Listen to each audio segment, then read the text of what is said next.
بسم الله الرحمن الرحيم السلام عليكم ورحمة الله وبركاته أصحاب تكسو دوادا مركلة برنامجيني عافمادك اتحناها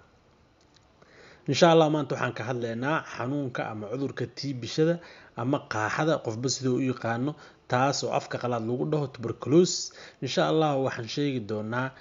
xanuunkan waxa uu yahay meesha uu ku dhaco waxa sababo si la isku gudbiyo noocyadiisa ama noocyada loo qaybiyo calaamadaha gaarka ah ee lagu garto dhibaatooyinka culus ay ka dhashto sida loo daaweeyo ugu dambeyn waxaan sharxi doonaa wacyigelin kooban oo ku aadan mataqaanaa xanuunkan ku soo dhawaada mar kale barnaamijkeena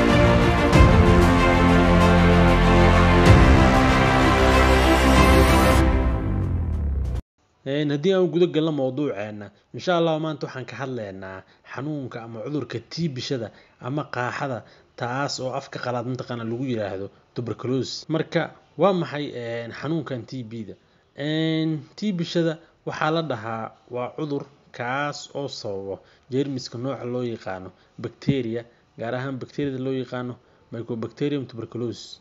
marka xanuunkan jeermiskaas oo loo yaqaan Mycobacterium tuberculosis ayaa sababa marka sidee mataqaana xanuunkan ayaa la isku gudbiyaa ama uu gudbaa xanuunka marka waxa la isku gudbiyaa mataqaana airborne oo ah mataqaana qof xanuunkii qaba inuu mataqaana agtaada ku qunfaco ama oo ku hindhiso oo kale xitaa soo distance meel fog ka jiro hadii marka droplets mataqaana qofkaas oo soo tuuray ama oo soo qunfac drop nucleateskaas oo mataqaana ku soo gudbo oo hawada ku soo maro adiga jirkaada galo sidaas iyo mataqaana qofka xanuunka ku gudbaya marka sidaas ayuu kusoo gudbaa xanuunka marka intee ayuu mataqaanaa yani xanuunkan TB-shada ee jirka ugu dhacdaa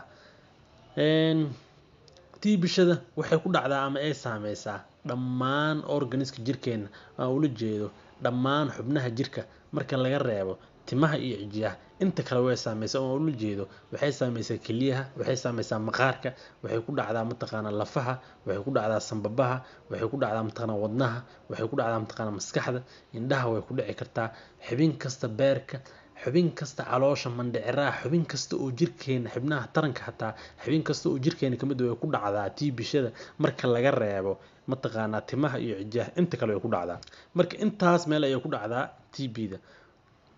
marka ayada oo la fiirinayo locationka ama site-ka ama meesha ay ku dhacay TB-da waxa u kala qaadayna ama u kala qaybinaynaa mid saameyso mataqaana sanbabaha iyo mataqaana sanbabaha wixii ka soo haray oo ah yani extrapulmonary TB marka sababta mataqaana sanbabaha kaligood loo gooni yeelay inta kale isku meel looga dhigay ayaa ah TB-da meesha ugu badan ama ay saameysaa waxay tahay sanbabaha oo waxa loo yaqaan midaas marka pulmonary TB wixii ka soo haran waxa loo yaqaan extrapulmonary TB marka sidaas ayaa u kala qaadayna marka insha Allah maanta waxaan xoog saareynaa midda saameyso sanbabka ee loo yaqaan pulmonary TB maadaama meesha ugu badan ay saameyso ay tahay sanbabka sidaas ayaa mataqaana xoog u saareynaa uguna hadlaynaa maadaama bulshada midda ugu badan ay saameyso ay tahay midda ku dhacda sanbabaha marka waa maxay calaamadaha gaarka ah ee lagu garto marka TB-da ama TB-shada ay sanbabka saameyso waxa lagu gartaa ilaa 6 calaamadood ee soo socota kow kaf oo ah mataqaana qunfac qofku inuu mataqaana muddo 2 isbuuc ka badan qunfac iska wada marka hadii aad aragto 2 isbuuc ka badan qof qunfac wado waa calaamada koowaad ee lagu garto mataqaana ama looga shakinayo qofku inuu TB qabo laba waxa waaye qunfacaas inuu la socdo isbuutam ama xaaqo inay la socoto mataqaana oo cagaar ama jaallo ah inay la socoto waaye macnaha qunfaco saddex waxa waaye qandho qofku inuu leeyahay meel dheer oo low grade fever lahaa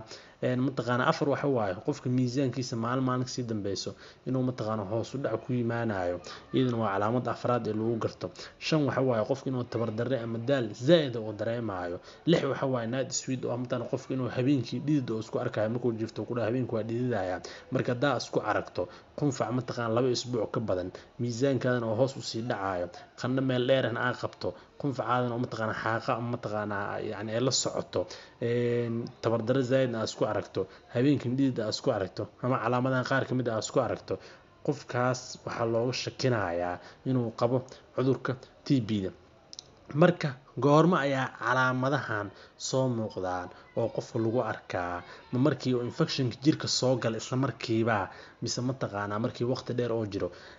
caadiyan sidaa ognahay calaamadahan waxay soo muuqdaan TB-da markay active noqdo aan ula jeedo TB-da waxaa loo kala qaadaa laba qayb oo ah active TB sida hortiina ka muuqda iyo latent TB latent TB-da waxa waaye inta badan dadka macnaha caadiga caafimaad qaba haddii laga baaro oo lagu arkaa latent TB waxaa la dhahaa yacni mataqaanaa markii TB-da ama jeermiskii jirkaada wuu soo galay laakiin difaaca jirkaada hadduu aad u shaqeynayo waxaa dhacaya difaaca jirka inuu qabo marka waxaa jira wax loo yaqaan macrophages oo ah cells ama immune cells kuwaasoo mataqaana jirka u qaabilsan ama sanbabaha ama qaybta hoose alveolar mataqaana ku sugan kuwaasoo faa'iidadu ay tahay inay mataqaana qabtaan hadduu infectionkaas jirka oo soo galo marka maxay sameynayaan mataqaana macrophageskan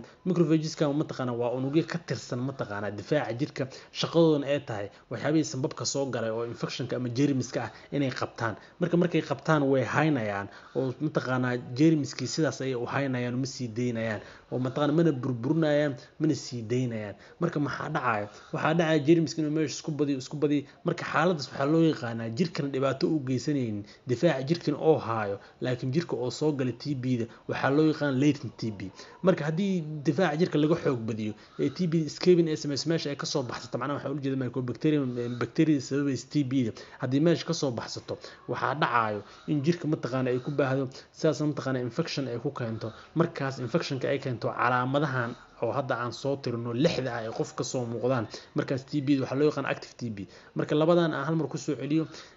labadan qayb latent TB active TB shida labadaas nooc waaye latent TB waxaa la lahaa qofka infectionka ama jeermiska jirkiisa oo soo galay laakiin sanbabihiisa mataqaana yacni difaaca jirka ka shaqeeya gaar ahaan cells unugyada nooc loo yaqaan macrophages ayaa qabanaya ayaga ayaa haynayo jirka uma gudbayo oo dhibaato uma geysanayo marka inta la haayo jirka oo dhibaato u geysan waxaa loo yaqaanaa latent TB markii farabaxsan oo jirka dhibaato u geystaan waxaa loo yaqaan noocan kale oo ah active TB marka sidaas ayaa loo kala qaybiyaa marka waa maxay sababaha ka dambeeyo inuu qofka TB qaado oo noocan latentiga ah ee isku bedesha active maxaa ka dambeeyo inta badan dadka caadiga ah adiga hadda caafimaadka qabo inta mar qof oo TB qabatay ama oo macnaha qabto oo suuq ah kula kulantay ama meel shaqo ah kula kulantay xisaab ma lahan haddana TB kuuma dhacdo laakiin infectionka jirkaada wuu galay marka yaa kaa celinayo waxaa kaa celinayo mataqaan difaaca jirkaada oo ka hortagayo inuu jirka ku sii baxsado oo ka haayo ma burburinayo laakiin waa uu haynayaa maadaama uu haayo marka waxaa dhacaya qofka haddii mataqaana ii sheeg oo yani difaaca jirkiisa hoos u dhaco marka qofka haddii cudurro halis ay ku dhacaan sida HIV AIDS wax lamid ay ku dhacaan waxaa dhacaya in difaaca jirkiisa hoos u dhaco kadibna infectionka oo soo maaxdo kadibna sidaas ay mataqaana latentiga isku bedesho active waa xaaladda kuwaad latentiga isku bedeli karta active macnaha sidoo kale dadka oo malnutrition ama nafaqa darada haysa ayagana mataqaana sidaas oo kale lagu arkaa marka waa maxay sababaha ka dambeeyo inuu qofka TB qaado yaana u nugul inuu TB qaado oo TB-diisa ay active ay noqoto waxaa u nugul inay qaadaan dadka soo socda oo ilaa 7 ah kow waxa waaye dadka immigrantska ama muhaajiriinta ah yani waxa koowaad u nugul waaye in mataqaan xanuunka ay qaadaan sababta waxay tahay waxa laga yaabaa qofka inuu wadan ka tago wadan kale oo taga wadan kale ka tago wadan kale oo taga intaas oo isku maraya yani waxa jaaniska oo kula kulmi karo qofka TB qaba aad u nugusha gaar ahaan wadamada Afrika marka maadaama qofka duu safarkiisa oo badan yahay ama mataqaana oo yani yahay qof oo for example oo kale qaxooti oo kale ah xiriyaha qaxootiga saa ogtii mataqaan guryaha ku dhisan cawshadaha aad ay isku dhow yihiin marka xanuunka inuu soo gudbo aad ay u fududaa maadaama meesha mataqaana meel aad u ciriiri badan u saxmad badan ay tahay yani guryo oo weel ventilated ahna macnaha oo san ka dhisneen waxaa dhacay inuu qofka xanuunka sidaas uu ku soo gudbo mataqaan si fudud ugu soo gudbo waa qodobka koowaad qodobka labaad waxa waaye dadka inta badan xabsiyada ku jiro xabsiyada ogna waa meel yar mataqaana oo ciriiri ah mataqaana oo dadka mataqaan loogu talagalay in lagu ciqaabo marka maadaama dad badan yani halkii meel oo aad u kooban laga yaabo in isku geeyo waxaa dhacayo qof kamid hadduu xanuunkii qaado in kuwa kale oo si degdeg ugu gudbo waa meel lagu qaado sidoo kale waxaa kamid ah 3 bukaanada mataqaana qaba HIV AIDS-ka oo cudurkan HIV-ga la dhaho maxaa dhacaya kuwaas ayagana waxaa dhacayo in markuu HIV-ga saameeyo HIV-ga wuxuu hoos u dhigaa difaaca jirka doo hoos u dhigan waxaa soo sheegnay latent TB inay isku bedeleen active TB sababtoo ah latent TB maxaan dhahnay jeermiska oo soo gal laag difaaca jirka ka qabtay difaaca jirkii wax ka qabtay marka hadda maxaa ku dhacaya maadaama hoos u dhacay uu sii deynayo waxaan dhacay infectionka jirka inuu ku baaho afar waxa waaye dadka macnaha u nugul inuu xanuunkan qabo dadka homeless oo guri la'aan tahay soo mataqaanaa meelaha banaanada iyo waxyaabahaas jifto ayagana mataqaanaa waa lagu arkaa shan waxa waa dadka qamarada iyo waxyaabahaas cabo lix waxa waa dadka malnutrition oo nafaqo darrada hayso todoba waxa waa smoking ama mataqaanaa dadka sigaarka iyo waxyaabahaas cabo marka todobadan qof waa todobada qof ee u nugul inay xanuunka qaadaan todobadaas qof ayaa u nugul inay si degdeg ah ku qaadaan cudurkan mid walbana sababta mataqaanaa waan sharaxnay marka sidee lagu ogaan karaa qofka inuu TB qabo waxaa lagu ogaan karaa sida soo socota kow waxa waaye inaad qofka mataqaanaa aad ku aragto calaamadihii oo calaamadihii aan soo sheegnay TB-da aad ku aragto sida mataqaanaa qofka inaad ku aragto qunfac 2 isbuuc ka badan xaaqa inaad ku aragto qunfac la socdo qandho oo meel dheer inaad ku aragto oo macnaha qandho oo xoogaa yar inaad ku aragto miisaankiisa hoos u dhaca qofka daal badan inoo dareemo qofka inuu habeenka dhidida marka calaamadahaas hadaa aragto mataqaana oo aan soo sheegnay kadib mataqaana qofka raajo la saaro oo mataqaana x-ray ama raajo markii la saaro qofka mataqaana yani raajada sida hortiin ku muuqata labadan sababood isku ma eg midkan qaybtan dhan way cadaantaa kor u jeedaan qaybta kalena waa caadi waa raajada inay sidaan ahaataa loogu talagalay marka hadii markii raajada la saaro sidaan lagu arko meesha aan xariiqay lagu arko sidaan oo kaleeta laba waaye saddex mataqaana markii mataqaana candhuuf laga qaado ama xaaqa laga qaado qofka subaxii waqti hore marka laga qaado oo xaaqadaas mataqaana la isteen gareeyo oo la fiiriyo hadii mataqaana lagu arko mataqaana bacilli ama mycobacteriumka lagu arko intaas waxa waaye waxay cadeynayaan inuu TB qabo si loo sii xaqiijiyo waxaa la sameeyaa meelaha qaar culture wax loo yaqaan oo ah in ilaa 3 maalin medium lagu rido la fiiriyo kadib mataqaana hadii oo result oo mataqaana oo ka soo bax positive la fiiriyo taas confirmation waaye laakiin waajib ma ahan hadii mataqaana oo calaamadihin la arkay x-ray in lagu arkay isbutum iyo staining kan mataqaana yani laga arkay waajib ma ahan culture in la sameeyo laakiin culture waxa waaye for confirmation waaye in lagu sii xaqiijiyo marka waa maxay daawada la siinayo qofka markii loo ogaado in cudurkii uu qabo oo loola jeedo cudurkan TB-da waxaa la siinayaa 4 daawo oo hortiina ku qoran muddo 6 bil ayuuna qofka wadayaa daawooyinka 4 sida hortiina ku qoran waxay kala yihiin isoniazid rifampicin pyrazinamide iyo ethambutol marka 4 waaye 4taas ayaa la siinayaa marka sidee loo kala siinayaa labada bil ugu horeyso waa la wada siinayaa afartooda kadib labada hoose waa la joojinayaa labada hoose kuwa hoose u jeedaan oo ah pyrazinamide iyo ethambutol waa la joojinayaa labada kore ayaa la waday oo isoniazid rifampicin marka 6 bil ma dhihino labada bil ugu horeyso afartooda waa la siinaa dambana yani waxaa la siinayaa labada daawo kor labada daawo hoosena waa la joojinayaa sidaas marka muddo 6 bil ayuu ku wadayaa marka 6 bil ayaa mataqaana daawada lagu wadaa marka hadii uu mataqaana si sax ah u qaato waa uu ka fiicnaanaya insha Allah xanuunka muddo 6 bil ah waanu ka daawooba insha Allah marka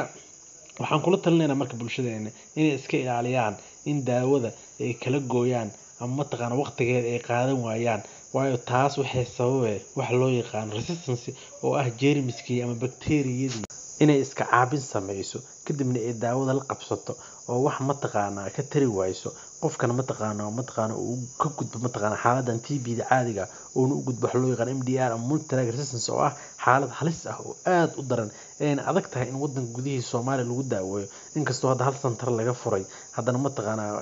aad ay u adag tahay mataqaana daawadeeda ay ka adag tahay midan caadiga ah marka insha Allah maanta casharka intaas soo koobeena wixii su'aalaha qabtaan comment inoo reeb insha Allah idinka soo jawaabi doona wassalaamu calaykum waraxmatullaahi wabarakaatuh